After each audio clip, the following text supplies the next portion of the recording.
Digər bir sual budur ki, Məhərrəm ayında xına qoymaq, qaş aldırmaq, sürmə çəkmək və s. kimi zinət işlərini görməyin hökmü necədir?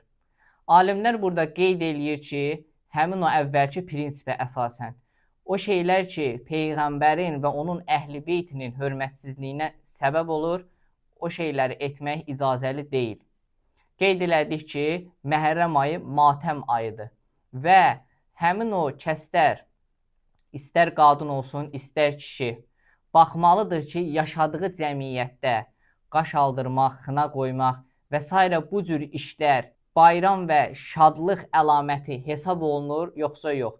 Əgər o yaşadığı cəmaət arasında bu işlər adi iş sayılırsa, onda görməyin heç bir eybi yoxdur.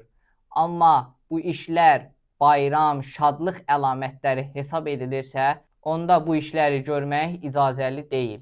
Növbəti suallardan biri budur ki, İmam Hüseyn əleyhissalamın ehsan məclislərində ən çox savabı olan yemək məhz hədikdir və ona görə də hədik bişirib paylayırlar. Əvvəlcə qeyd edək ki, əzizlər, hər kim İmam Hüseyn əleyhissalamın əza məclislərində hər nə ehsan verirsə, o halal təamlardan hər birinin savabı vardır.